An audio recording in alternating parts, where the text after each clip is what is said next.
ọ̀pọ̀lọpọ̀ àwọn èèyàn á máa béèrè pé tá bá wá gba Yorùbá nation kí ló máa wá ṣẹlẹ̀, báwo la ṣe máa ṣèjọba wa, àwa ara wa náà la máa ṣèjọba ara wa, kò ń ṣe ìjọba tí wọ́n ń ṣe lọ́wọ́lọ́wọ́ tẹ́ ń pè ní democracy ní Nàìjíríà.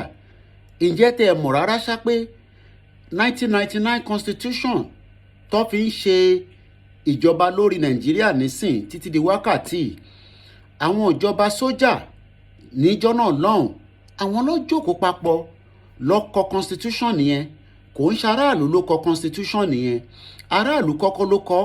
Àwọn ìjọba military òun ló fi máa ń pè ní military decree 24. Kódà bàbá Ọbásanjọ́ kò rí ìwé yẹn sójú nígbà tó máa kọ́kọ́ jẹ president ní 1999.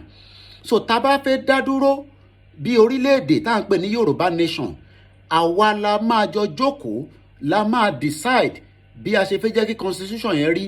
Constitution yẹn kò ní wá sọ pé yàn kan ó lágbára jù yàn kan lọ.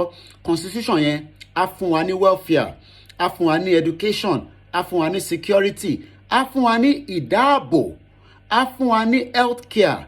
O ò ní fẹ́ lọ sí hospital kó ṣe máa wò pé o ò lówó lápò. O ò ní fẹ́ rán ọmọ lọ sí school láti primary, nursery títí dé crèche tẹ́rù á máa bà ẹ́. Béèyàn bá sick nínú ilé wàá lè mọ̀ pé wàá gbé lọ sí hospital ni, ẹ̀ ní máa ṣe ìwòsàn fún nínú ilé. Gbogbo àwọn arúgbó á máa nítọ́jú. Ìta ń pè ní Yorùbá nation náà nìyẹn, kò jù báyẹn náà lọ. Yorùbá nation yẹn kò wá ń ṣe APC àti PDP o, kò ń ṣe 2023 election. Ìta ń sọ ni pé ẹ má jẹ́ ká tún tẹ̀lé àwọn olóṣèlú mọ́. Àwọn náà lọ kúkú ti lọ́ọ̀kì potential ọmọ Yorùbá tí kò jẹ́ ká sún síwájú. Bó ṣe rí gan náà nìyẹn.